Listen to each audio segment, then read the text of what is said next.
안녕하십니까. HR리스트 김희입니다. 안녕하십니까. HR리스트 김희입니다. 지금 계절상으로는 이제 8월 말인데요. 그럼에도 불구하고 아직도 무더위가 아주 맹위를 떨치고 있습니다. 바깥에 다니기도 힘든 상황이고요. 근데 시기적으로는 이제 휴가철도 다 끝났고, 이제 본격적인 하반기 업무가 이제 전개되는 시점을 앞두고 있고요. 물론 이제 9월에 추석이 월 중간에 껴가지고 약간 대규모 연휴가 껴다 보니까 맥이 끊길 수도 있는데, 금주부터는, 돌아오는 주부터는 실질적으로 2024년도 하반기 이제 업무가 시작이 되고, 그 다음에 이제 상반기 실적을 토대로 해서 하반기에 부진한 부분을 이제 메꾸려는, 그리고 회사에 따라 다르겠지만은 대부분 지금 회사 업황들이 좋진 않을 거예요. 그래서 위기 극복을 위한 방안들을 이제 강구하고 열심히 노력을 할 텐데, 그로 인한 이제 결과물이 이제 하반기에 나와야 된단 말이에요.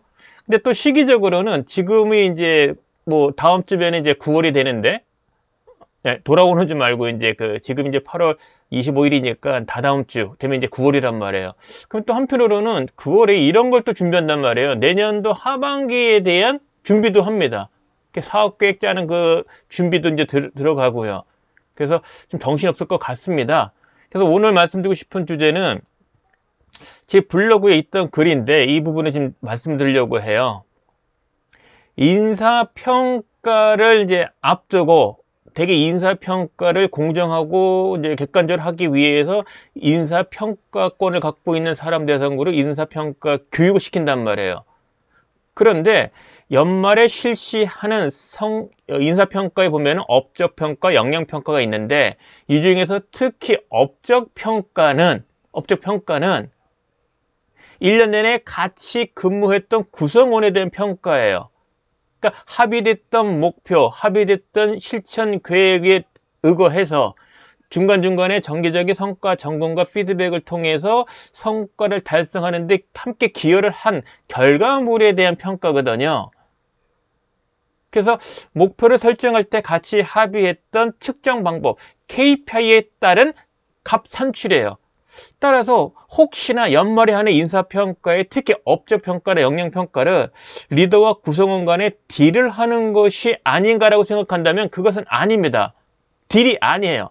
이미 합의된 대로 값을 산출해서 합의된 평가 척도에 따라 어디쯤 해당이 되는지를 알아보는 과정이에요.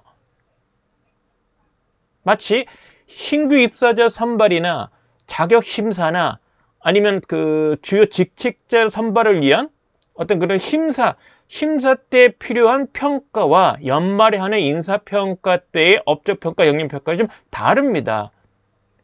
선발이나 이런 자격 심사할 때는 상대방이 능력이 있다고 하는데 과연 능력이 있는지를 확인해 보는 거거든요. 함께 근무해보지 않은 사람인데 잘했대. 이게 객관적으로 잘했는지 받을 거 아니에요. 그 확인하는 과정의 평가와 연말에 하는 인사평가의 평가는 좀 다르다. 그런 관점에서 인사평가에 대한 이야기를 좀 나누고자 합니다. 이미 제 블로그에 있는 글이었고요. 지금 자세히 보면은 성과 코칭 관점에서 본 인사평가는 구성원과 평가 등급을 놓고 딜을 하는 것이 아니다. 예컨대 팀장이 고가 잘 주세요. 고가 잘 주세요. 그럼 잘 주는 이거죠. 이번에 좀 너무 고가 안 준 것 같아요. 좀 올려주세요. 이런 딜이 아니라는 거예요. 기본적으로.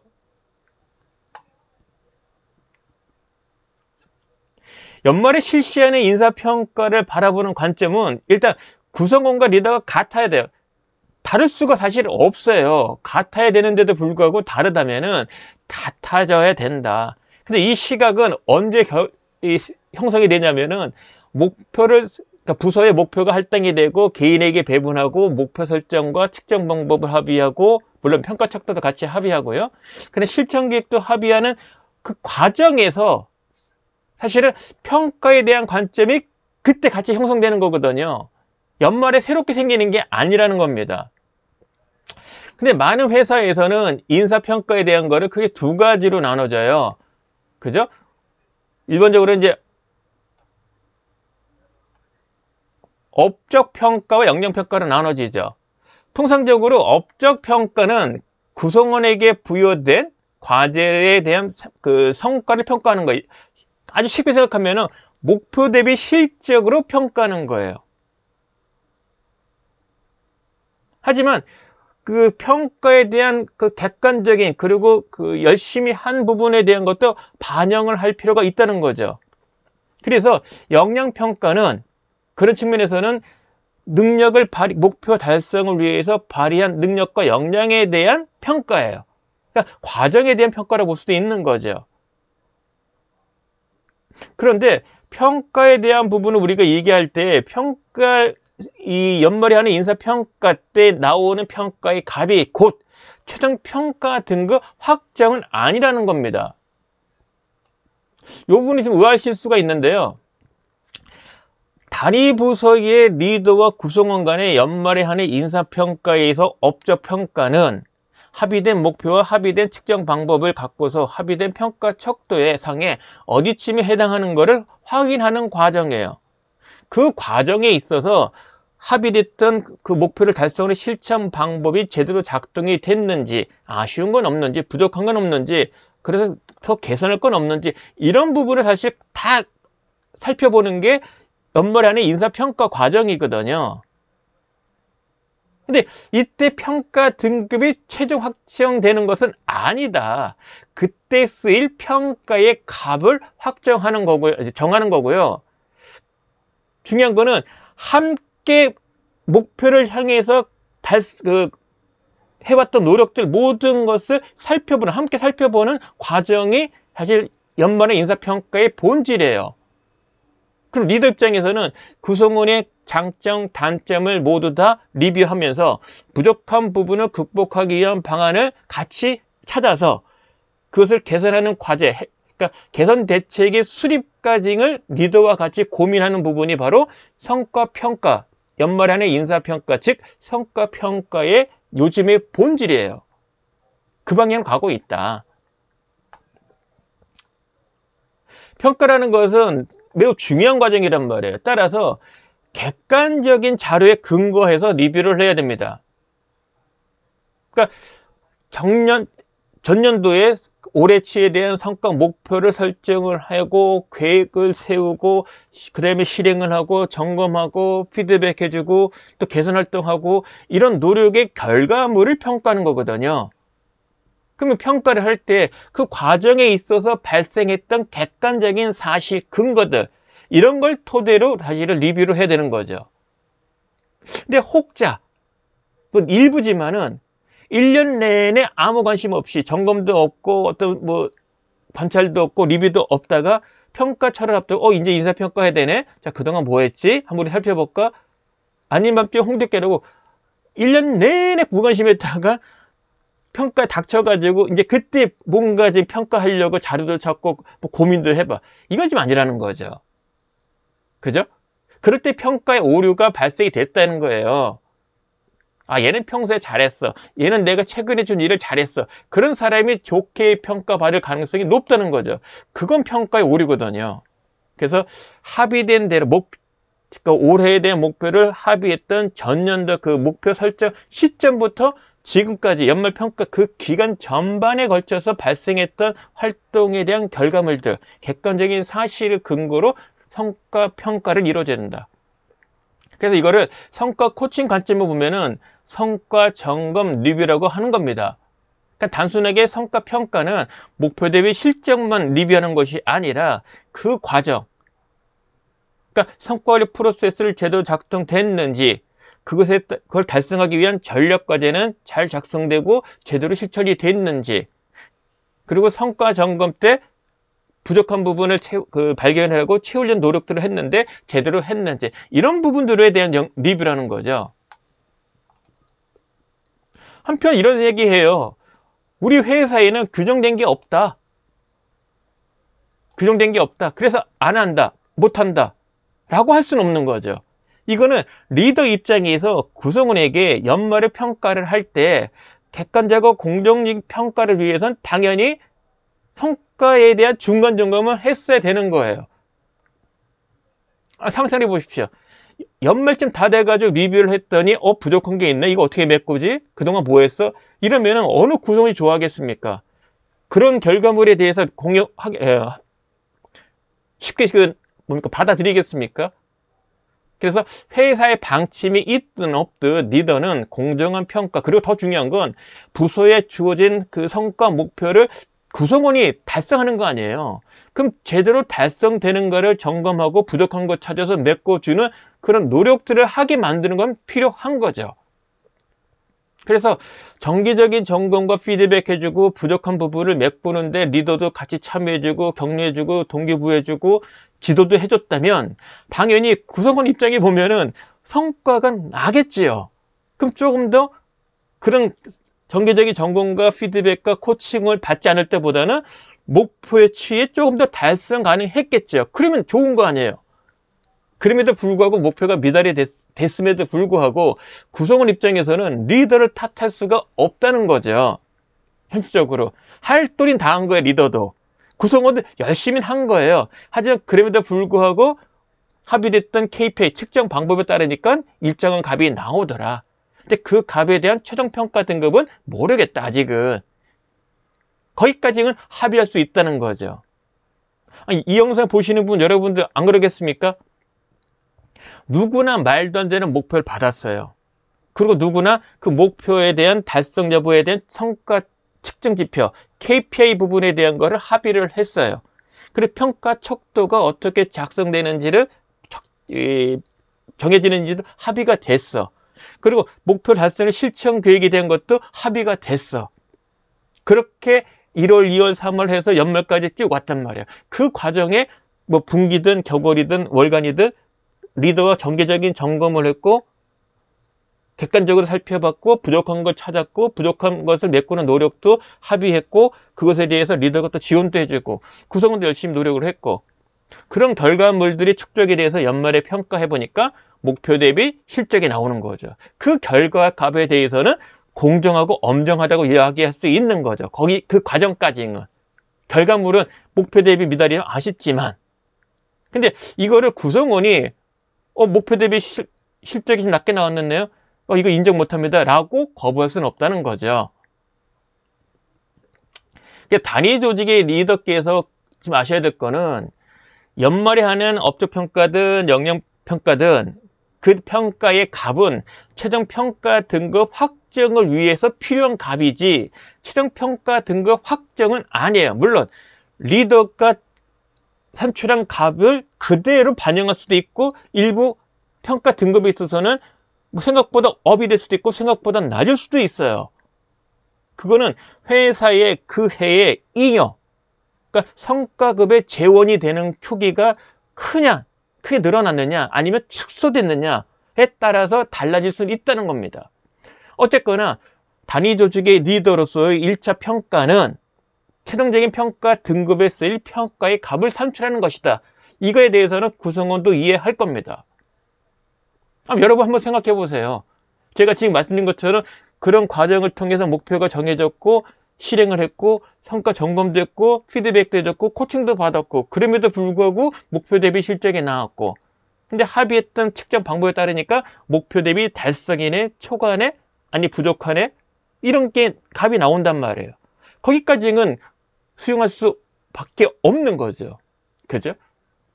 그래서 공정한 평가에 대한 이 로망이 있다면 사실 이거는 목표를 설정하는 과정부터 사실은 공정하고 정의로워야 되는 거예요. 그때 악의가 사실 많이 생기는 겁니다. 목표치, 측정 방법, 평가 척도, 그 다음에 실천 계획을 수립하는 과정에 리더와 합의를 그러니까 쉽진 않지만 합의를 이끌어낼 거예요. 합의가 또 돼야 됩니다. 그 과정은 되게 민감할 거예요. 그래서 어쨌든 우열곡절 끝에 합의가 됐다면 연말에 하는 인사평가 때는 그만큼 인사평가의 방법에 대한 악유는 그만큼 줄어드는 거죠. 그래서 안타까운 건 목표 설정에 얼마큼 공정하고 정의로우냐. 정의로운다는 얘기는 구성원에게 목표가 배정될 때 구성원의 능력과 역할을 감안한 그런 배정이 됐는가. 이 부분에 대한 것이 정의 부분이에요. 이거는 리더가 구성원의 능력과 역량의 부족한 부분을 충분히 채워줄 수 있는 것을 사실은 그게 따라줘야 받아들이지 않겠습니까? 그러니까 리더가 갖고 있는 구성원에게 쏠 수 있는 어떤 뭐랄까 코칭 아니면 능력 개발에 대한 할 수 있는 총량이 있다면 그 대부분은 역량과 능력이 부족함에도 불구하고 그 다음에 회사에서 주어진 쉽지 않은 목표를 수행해야 되는 그런 구성원들한테 사실은 쏟는 것이 정의 부분이라는 거죠. 어쨌거나 자 이제 9월이 곧이에요.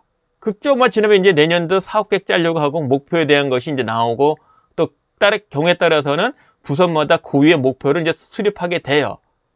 근데 이 목표 수립하는 과정이 인사평가의 첫 단추다라는 관점에서 인사평가에 대한 관점을 이제 같은 방향으로 바라볼 수 있도록 만들어야 됩니다. 그러려면 알아야 될 게 누구나 리더든 구성원이든 성과관리 프로세스를 먼저 이해해야 되고요. 그리고 각 단계별로 리더가 할 게 분명히 있습니다. 이 부분을 명확히 리더가 알고 할 줄 알아야 돼요. 그 다음에 전사 목표가 있으면 그 목표가 할당이 돼요. 문제는 그거를 달성하기 위한 구체적인 핵심 과제 도출은 단위 조직이 뭐게요? 예를 들면 매출 달성이야. 매출을 달성을 해야 돼. 근데 어떤 지역, 어떤 아이템을 통해서 할 것인가에 대해서는 사실 단위 조직에 해당 부서의 해당 담당자들을 통해서 정해놓은 것이 타당한 거죠. 물론 큰 바운더리는 전사 목표 나올 거예요. 뭐 신규 상품에 대한 매출 비중을 몇 프로를 가지고 한다. 여기서 매출은 얼마를 나오게 한다. 그러면 신규 상품 어떤 거에 통해서 그 목표를 달성할 거냐? 그 부분에 대한 거는 단위 부서의 의견이 큰 거죠. 구체적으로는 그 업무를 수행하는 담당자의 의견도 많이 들어가야 되는 거죠. 그래서 악유가 되는 거예요. 그리고 두 번째는 목표가 있으면 그 과제에 대한 목표치가 나와야 될 거 아니에요. 예를 들면 아까 아이템도 뭐 신규 상품이라고 그러면은 구체적으로 신규 상품일 때 어떤 건지 가격대 또는 타겟 또는 지역 이런 걸 감안해야 될 거 아닙니까? 구체적으로 어떤 아이템, 어떤 지역, 어떤 고객층을 대상으로 얼만큼 팔겠다. 이게 이제 정해져야 되는 거죠. 이건 같이 합의가 돼야 되는 겁니다. 그 다음에는 당연히 그거를 달성하기 위한 전략 이게 세워져야 되고 실천 계획이 나와야 되겠죠. 근데 구체적인 실천 계획 수립은 주도적인 거는 구성원이에요. 리더가 하는 게 아니잖아요. 리더는 리딩해주고 지원해주고 격려해주고 동기부여해주고 이런 거죠. 그런데 구성원이 전략을 수립하고 실천 계획을 할 때 꼭 감안할 부분이 예상 리스크라는 게 있단 말이에요. 고정 변수가 있고 변동 변수가 있습니다. 그러니까 실제 실행을 하기 전에 이미 과거의 경험치로 봤을 때 항상 시즌적으로 또는 아이템별로 항상 부닥치는 리스크를 우리가 예상할 수 있죠. 그건 고정 변수예요. 그런데 우려되는 바 계절적인 거, 뭐 예를 들자면 뭐 코로나가 올 줄 누가 알았겠습니까? 그죠?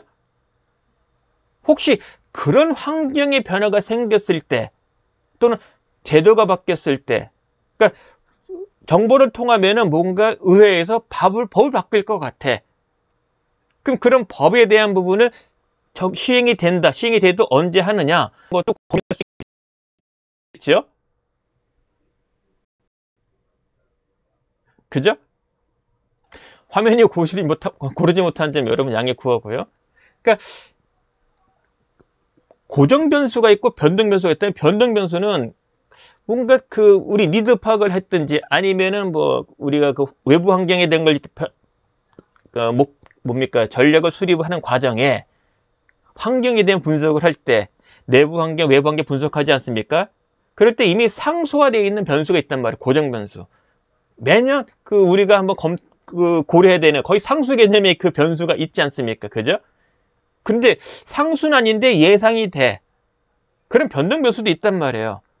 그래서 목표를 수립할 때 우리가 전략을 수립하고 이제 실천 계획을 짤 때는 고정 변수와 변동 변수에 대한 것도 어떤 시나리오는 있어야 된다.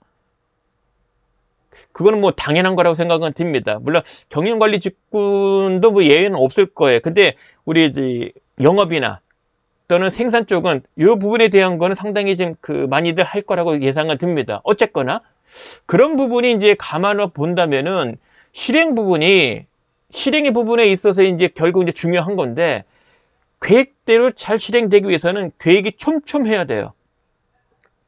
그죠? 그래서 반기, 분기, 그 다음에 격월, 월, 주간 또는 일간까지, 물론 이 부분에 가장 촘촘하게 계획을 잘 수립하는 데가 영업하고 생산일 거예요. 그리고 경영관리직군은 조금 더 촘촘한 것보다는 좀 벗어날 겁니다. 하지만 그럼에도 불구하고 직무와 상관없이 실행계획은 촘촘하게 세우고 점검을 하고, 그래야 우리가 어떤 예상 리스크를 이제 직면했을 때, 그러니까 직면을 했을 때 조금 더 완충할 수 있다는 거죠. 그러니까 실행계획의 듬성듬성, 그럼 거기에 대한 리뷰도 듬성듬성 아니에요. 그러면은 예상 리스크를 불쑥 받게 되는 거죠. 근데 실행계획이 촘촘하다 보면은 어떤 예상 리스크 부분에 대한 거를 조금 더 일찍 우리가 파악할 수 있는 장점도 되고, 더 중요한 건 실행하는 과정에 있어서 미리 촘촘하게 계획이 짜 있다면 촘촘하게 리뷰가 되는 거고, 즉 우리가 어떤 직면하는 예상되는 어려움에 대한 것을 조금 더 우리가 시간을 많이 갖고서 대비할 수 있다는 거죠. 그죠? 그리고 실행 계획이 촘촘할수록 하루하루 실행에 대한 그 부담감, 인풋은 그만큼 축소돼요. 근데 이게 몰아서면은 우리 뭐 학부 때, 학생 때 여러분 그거 느끼셨습니까? 당일치기보다 미리 준비하는 게 낫지라요. 그죠? 투입량으로 봤을 때는. 실행 과정에 있어서 또 실행 계획이 촘촘하면 장점이 뭐냐면, 미리 사전에 충분히 협업이 필요한 부분, 부서 내 협업 또는 부서 간의 협업, 이 부분을 발견할 수가 있어요. 근데 이게 두리뭉실하고 띄엄띄엄 이제 실행 계획을 하다 보고 점검하다 보면은 닥쳐서 협업을 요구할 때가 생긴단 말이에요. 그럼 닥쳐서 요구를 하면은 누가 좋아하겠습니까? 협업을. 그래서 협업을 잘 되기 위해서의 지름길은 미리 알려주라. 가령 내가 또는 우리 부서가 타 부서의 협업, 동료의 협업을 내가 요청받을 때 미리 언제쯤 받으면 불쾌하지 않을까요? 한 분기 또는 격월?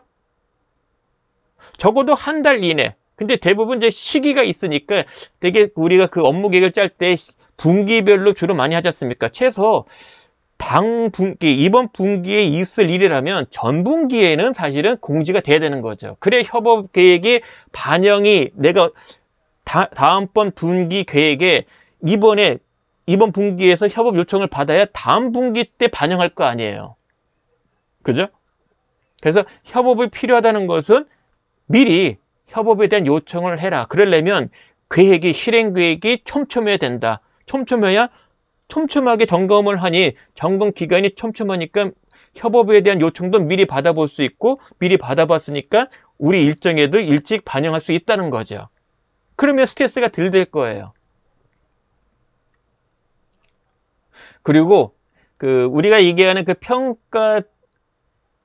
성과평가 요 시기는 최종평가 등급 확정이 아니에요. 우리 리더가 하는 거는. 그래서 의미는 어디다 두느냐, 합의했던 측정 방법에 따라서 평가의 값을 산출을 하는데, 더 중요한 거는 이 리뷰하는 과정을 잘 활용을 하자. 리뷰를 통해서 격려도 하고, 뭐 잘한 건 잘했다고 칭찬도 하고, 열심히 한 것에 대한 것도 우리 리뷰를 통해서 격려도 해주고, 또 한편으로는 목표 대비 실적이 있을 거 아니에요. 또 갭이 있을 거 아니에요. 그럼 그 갭이 왜 생겼는지, 부족한 건 뭐였는지, 그래서 이 갭을 메꾸기 위해서 어떤 노력이 필요한지, 구체적으로 무엇을 통해서 할 건지, 그걸 하는 과정에 있어서 개인은 어떤 노력할 거고, 리더한테 필요한 지원은 무엇인지, 어떤 도움이 필요한지, 이런 부분에 대한 것을 같이 고민하고 합의하고, 결국 성과평가 끝나면은 연간으로 봤을 때 더 나은, 다음 해에 더 나은 성장을 위해서 구성원 입장에서는 부족한 것에 대한 개선 대책이 세워지고, 그 개선 대책 실천에 있어서 구성원이 어떤 걸 하겠다, 리더는 어떤 도움을 주겠다는 것에 대한 합의를 이끌어내는 거죠. 즉 구성원의 능력 개발 기회를 합의해보는 그런 시간으로 활용을 한다. 이게 또 요즘 추세입니다. 이 영상을 보시는 분 가운데 리더라면은 결국은 리더 입장에서는 단순하게 구성원을 판정한다, 등급을 매긴다, 이 관점이 아니라 코치 입장에서 보시라. 그래서 함께 리뷰해보자.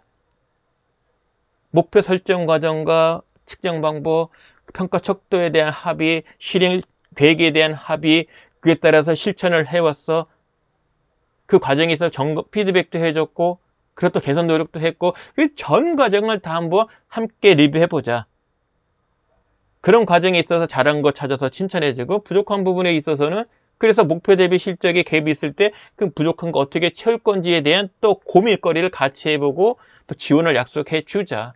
구성원한테는 개선에 대한 약속을 받는 거고, 리더 입장에서는 개선을 하는데 필요한 지원을 해주겠다는 약속을 하는 거죠.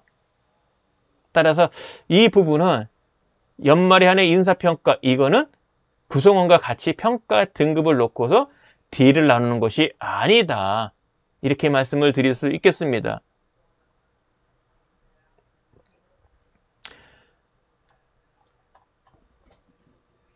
자, 이렇게 해서 이제 여러분들 같이 오늘은 그 성과 코칭 관점에서 인사 평가에 대한 이야기를 나눴는데요.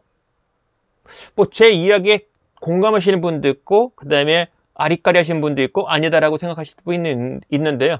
자, 화면 좀 바꾸겠습니다. 저는 이런 말씀 드리고 싶어요. 일단 우리 회사의 성과 관리 프로세스, 그 다음에 목표 설정 과정, 피드백 과정, 그 다음에 평가 과정에 있어서 나름대로 기준이 있고 가이드가 있을 거예요. 그건 그거대로 존중. 근데 한편으로는 제가 지금 말씀드린 부분이 우리 회사의 규정 또는 뭐 가이드에 해당이 안 된다 하더라도 제가 드린 말씀이 인사평가 과정에 대한 공정하다, 객관적이다, 이 부분에 대한 평을 받고 싶다면, 그런 그런 구성원으로부터 그런 평을 받고 싶다면은 제 이야기 관점 한번 접근해 보시라. 제가 말씀드린 어차피 모든 단위 조직의 리더는요, 단위 조직이 할당때 성과 목표를 달성해야 되는 것은 똑같아요. 회사 업종 규모 불문하고. 그리고 열심히 했을 겁니다, 노력을. 근데 막상 이제 평가 뜨니까 이런저런 고민거리 생길 거예요. 과연 그 평가 등급이 목표 대비 실적이 낮을 때 참 난처하지 않습니까? 열심히 했는데도. 그럼에도 불구하고 평가를 할 때 쓰일 값을 산출하는 것까지는 어쩔 수가 없다. 근데 그 등급의 확정은 리더도 모른다. 그런 관점에서 여러분이 성과평가에 지금 임해 주시고요. 중요한 거는 목표 설정하는 단계가 공정한 인사평가의 첫 단추라는 거 잊지 마시고, 그 시기가 지금 곧 온다는 거죠. 곧 9월이고 9월 지나면 10월, 10월부터 이제 내년도 사업계획 짠단 말이에요. 그 목표 설정하는 과정이 나갈 거 아니에요. 그 과정이 곧 인사평가의 첫 단추라는 거 잊지 마시고요. 오늘 영상은 여기까지입니다. 고맙습니다.